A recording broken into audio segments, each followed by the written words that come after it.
Hello fellow book nerds, this is Gabby and today we're talking about all the books coming out in June. So another month, another new releases video. If you're new here, I do this every month. I talk about 8 releases that I'm most excited about coming out in that month and at the end in the following month, and at the end of the said month, which will be June, I'm gonna review one of these books with like quite a detailed review but non-spoilery. So if you want to hear my thoughts on one of these books in particular, please make sure to leave it in the comments or vote on my Twitter poll because I always have one. With that out of the way, this will be, as usual, we're going by release date. These are books that I'm most excited about. I'm sure there are other great books coming out, but I can't talk about all of them and I'm not excited for all of them. These are mostly to my taste, so having watched this video you'll definitely see what my taste is like. But yeah, let's just jump into it. There's so many good books and like sequels and stuff that I'm mostly going to talk about because, you know, not everyone's read the first book, so it's not of interest to everyone. This will be mostly just first books or standalones, and I'm so excited because a lot of books I've been really looking forward to are coming out this month. Also June, my birthday month, and my anniversary month because I started my channel in June as well. So this will gonna be my 2nd anniversary and my 24th birthday this June. So June is a big month. What better gift to myself than read a really good book in June, you know? So the first book we have is Ace of Spades by Farida Àbíké-Íyímídé. This one's going out on 1st of June, so you know, well, coming out strong. And this is a YA contemporary thriller and it has LGBTQ plus characters. So I've seen this cover everywhere. I follow the author on Twitter and everyone's been talking about this book. Everyone's been hyping it up. So I'm very, very excited. I think it's like a dark academia book. So it says that it's Gossip Girl meets Get Out, and this is the synopsis. When two Nevious private academy students, Devon Richards and Chimaka Adebayo, are selected to be part of the elite school's senior class prefects, it looks like their year is off to an amazing start. After all, not only does it look great on college applications, but it officially puts each of them in the running for valedictorian too. Exciting. Shortly after the announcement is made though, someone who goes by Aces begins using anonymous text messages to reveal secrets about the two of them that turn their lives upside down and threaten every aspect of their carefully planned futures. As Aces shows no sign of stopping, what seems like a sick prank quickly turns into a dangerous game with all the cards stacked against them. Can Devon and Chimaka stop Aces before things become incredibly deadly? So yeah, I think it's like a dark academia style. I know it's by a black author with 2 black main characters, I believe, which is awesome. Just sounds good and everyone's excited about it, and you know, I don't get any arcs. But all these people that get arcs seem very, very thrilled by it. So I've just been getting more and more bitter because all these books that I really, really want to read that are coming out in like 6 free whatever months, people already read and really loving, and I'm like, sure I would love to. Sure I would love it too, but I have to wait like a peasant, don't I? The next book is The Other Black Girl by Zakiya Dalia Harris. This one's also coming out on 1st of June and it's an adult thriller. So another black author. And this one's Get Out meets Stepford Wives. So, you know, I don't know what it is about June and being a month for Get Out, but apparently popular. And both from June, both 1st of June, both thrillers, but one is YA, one's adult. 26-year-old editorial assistant Nella Rogers is tired of being the only black employee at Wagner Books. Fed up with the isolation and microaggressions, she's thrilled when Harlem-born and bred Hazel starts working in the cubicle beside hers. They've only just started comparing natural hair regimens though, when a string of uncomfortable events elevates Hazel to office darling, and Nella is left in the dust. Then the notes begin to appear on Nella's desk. Leave Wagner. Now. It's hard to believe Hazel is behind these hostile messages, but as Nella starts to spiral and obsesses over the sinister forces at play, she soon realizes that there's a lot more at stake than just her career. Isn't Stepford Wives something about like brainwashed housewives? Is that what it's about? I don't actually know. But I'm intrigued. This one also sounds good.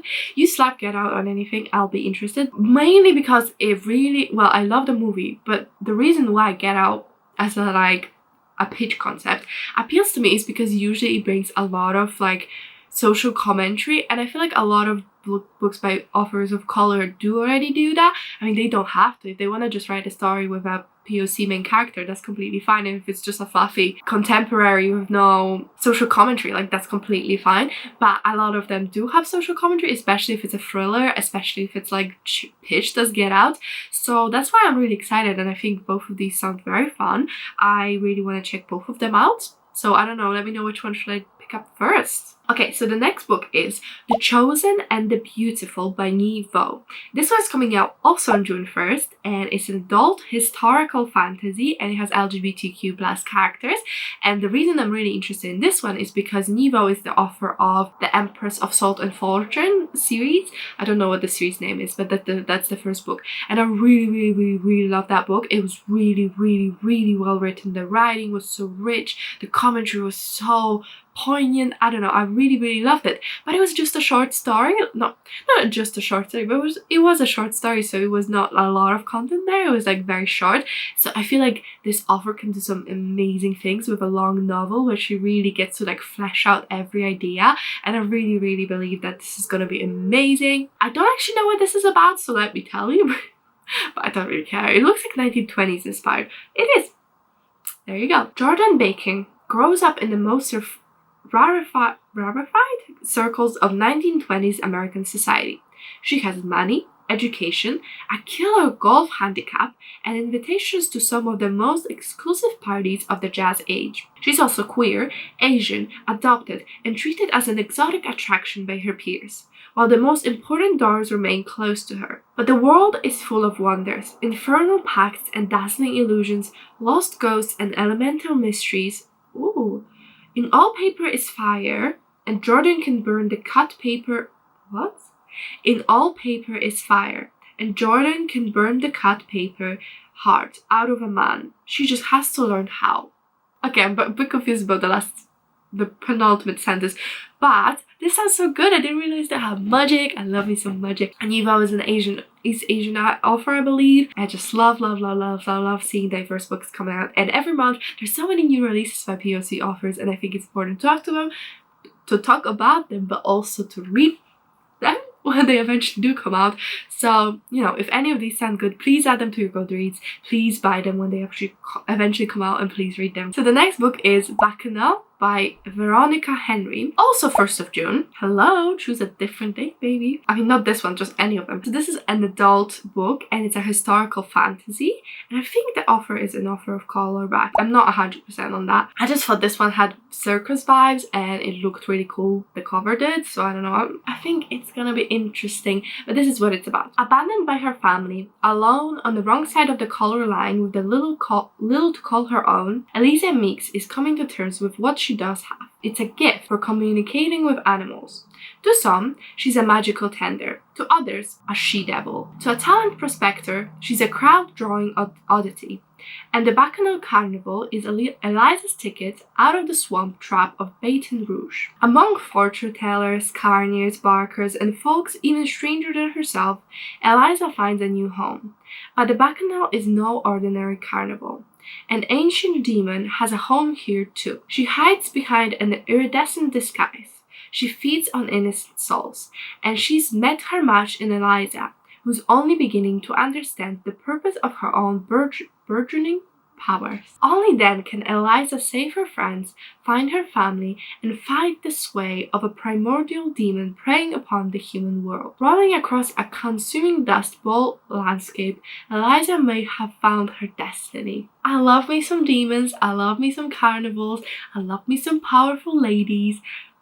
What else can you really ask for? The next book is The Wolf and the Woodsman by Ava Reed. So this was coming out on 8th of June. It's an adult historical fantasy, and it's a retelling. The author is Jewish, so it's inspired by Jewish culture. Again, I followed the author on Twitter, and I really find her a very interesting person. I think she's got a really interesting input as well. She's very vocal about social issues and stuff, and the cover is not hurting, like the cover is really pretty, but I just think this one sounds really good, and I already pre-ordered it actually, so hoping that's gonna come on time so I can, you know, read it and review it for you quite quickly.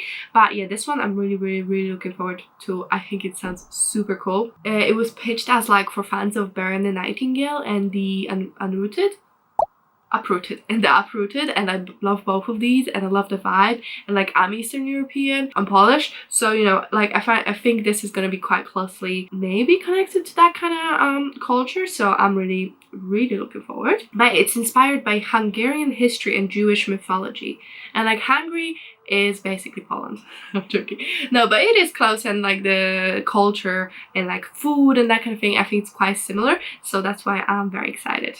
In her forest-veiled pagan village, Àbíké is the only woman without power, making her an outcast clearly abandoned by the gods.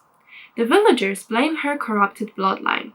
Her father was a Yehudi man, one of the much-loved servants of the fanatical king.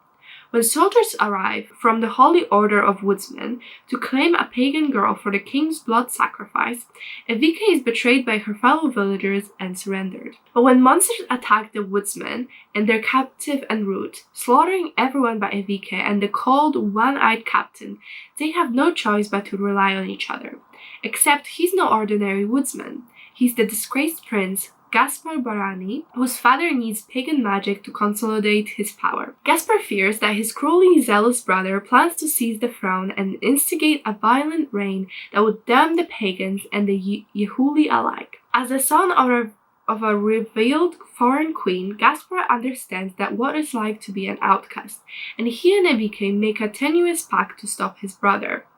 As their mission takes them from the bitter north tundra to the smog-choked capital, their mutual loathing slowly turns to affection, bound by a shared history of alienation and oppression.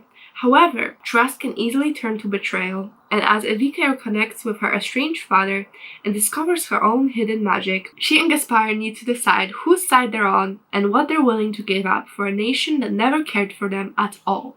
The sixth book I'm very excited about is The Jasmine Frost by Tasha Suri.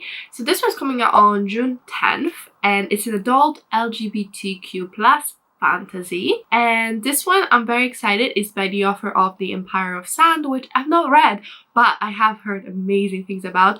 And this one I'm very excited as well because I think it's a Southeast Asia or South Asian author. I'm not 1000% sure. It says that the new trilogy is set in a world inspired by the history and epics of India, which is super cool. I definitely need to read a little bit more of like South Asian authors. And I think this is a sapphic romance, I'm pretty sure, so I'm super hyped for that, and I already have a video planned for it, and it's gonna be awesome. So I'm gonna be reading this soon. I'm gonna be reading this in June anyway, actually, so but not for a review, so I gotta choose something else, even if this one's the best one. I'm sorry, but you're gonna get a review for this anyway. So this is what it's about. Imprisoned by her dictator brother, Malini spends her days in isolation in the Hirana, an ancient temple that was once the source of the powerful magical deathless waters, but now is a little more than a decaying ruin. Priya is a maidservant, one among several who make the treacherous journey to the top of the Hirana every night to clean Malini's chambers. She is happy to be an anonymous drudge, so long as it keeps anyone from guessing the dangerous secret she hides. But when Malini accidentally bears witness to Priya's true nature, their destinies become irrevocably tangled. One is a vengeful princess seeking to depose her brother from his throne. The other is a priestess seeking to find her family. Together, they will change the fate of an empire. I mean, powerful woman will be powerful. What? I love it. So yeah, I'm very excited for that one. And like I said, there might be a reading vlog coming up for it. So if you wanted to subscribe so you don't miss out on that, I mean, who am I to stop you? Okay, so the next book is For the Wolf by Hannah Witten. So this one's coming out 15th of June, which is my birthday, and it's a YA fantasy retelling. So this is actually, again, for fans of Uprooted and The Bear and the Nightingale, and it's a dark fantasy novel about a young woman who must be sacrificed to the legendary Wolf of the Wood to save her kingdom. As the only second daughter born in centuries, Red has one purpose: to be sacrificed to the wolf in the wood, in the hope he'll return the world's captured gods. Red is almost relieved to go. Plagued by a dangerous power she can't control, at least she knows that in the wilder wood she can't hurt those she loves. Again. But the legends lie. The wolf is a man, not a monster. Her magic is a calling, not a curse. And if she doesn't learn how to use it, the monsters the gods have become will swallow the wilder wood and her world whole. So I'm pretty sure this is a Red Riding Hood retelling, if it's a retelling, but like vaguely. The last book is Survive the Night by Riley Sager. This one's coming out on 29th of June and it's adult thriller. So this one actually, Riley Sager, I read a lot of his books and I only liked one of them. Well, I read maybe two or three, I don't know. I only liked one of them and it was Home Before Dark. But this is his newest thriller and you know, he's always got like cool, like everyone loves him, so I always want to give it a chance. And because I loved Home Before Dark, which was his newest one up till this one comes out, maybe he's like improved and I like his style more. I'm not sure. But this one's synopsis is: it's November 1991. George H.W. Bush is in the White House. Nirvana's in the tape deck, and movie-obsessed college student Charlie Jordan is in a car with a man who might be a serial killer.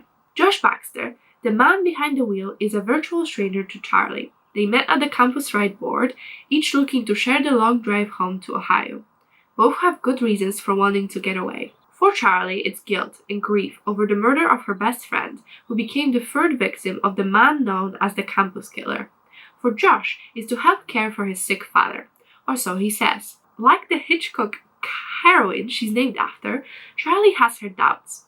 There's something suspicious about Josh, from the holes in his story about his father to how he doesn't seem to want Charlie to see inside the car's trunk. As they travel an empty highway in the dead of a night, an increasingly worried Charlie begins to think she's sharing a car with the campus killer. Is Josh truly dangerous? Or is Charlie's suspicion merely a figment of her movie-fueled imagination? Love me historical fiction? Well, that's a lie, I definitely don't. But this one sounds fun, and I like the concept because I feel like he's not gonna be the killer, because that's so obvious. Like, if the main character thinks it's not gonna happen. But at the same time, if it's just the two of them in a car, who else is gonna be the murderer? I don't know, but I am excited. This one actually sounds very different than all other like a lot of other thrillers. Like this one sounds very unique. So I'm excited about it. I'm probably not gonna review that one because it's coming out on the 29th. And I like to do my videos a bit closer. But I don't know, we'll see. If everyone votes on this one, who am I to tell you what to vote for? Okay, so that's the end of the video. These are 8 books that I'm most excited about for in June. Let me know in the comments which one should I read and review. Vote on the Twitter poll. Do whatever you want to do. Just let me know. If you enjoyed this video, please comment, like, and subscribe. It really does help me out. Oh, and pop whatever book you're most interested for. Even if I don't talk about it, just pop it in. I'm curious. I want to know. We're friends. I want to know. But yeah, that's it from me. And I'll see you in my next video. Bye!